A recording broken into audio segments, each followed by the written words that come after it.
Dedicatory Epistle to the Reverend Dr. Dryasdust FAS, Part 10. The license which I would here vindicate is so necessary to the execution of my plan that I will crave your patience while I illustrate my argument a little further.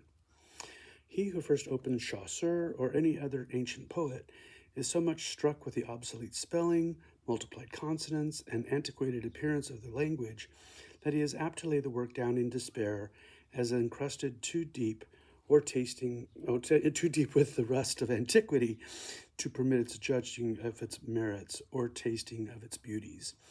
But if some intellect and accomplished friend points out to him that the difficulties by which he is startled are more in appearance than reality, if by reading aloud to him or by reducing the ordinary words to the modern orthography, he satisfies his proselyte only that about to the novice may be easily persuaded to approach the, quote, well of English undefiled, unquote, with a certainty that a slender degree of patience will enable him to enjoy both the humor and the pathos of which old Geoffrey delighted at age of Cressy and of poicters.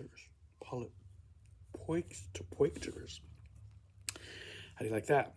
So basically all this is what I'm doing is I'm reading you from Ivanhoe, and this is written by Sir Walter Scott in 1820. Actually, 1830 is when the book is published. So this writing that he is doing is explaining why he's writing what he wrote.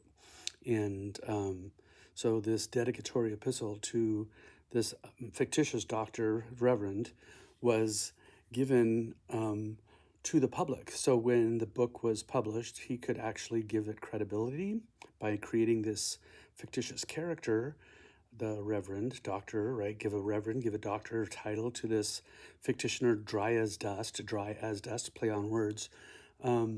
Anyway, it just goes to show the craftsmanship of Sir Walter Scott and the fantasy, right?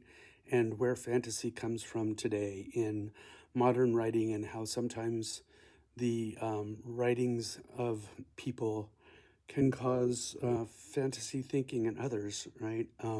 Because it's fantasy thinking of how to describe situations. So a little bit too close to the screen here. Anyway, I hope you're enjoying this. Please let me know.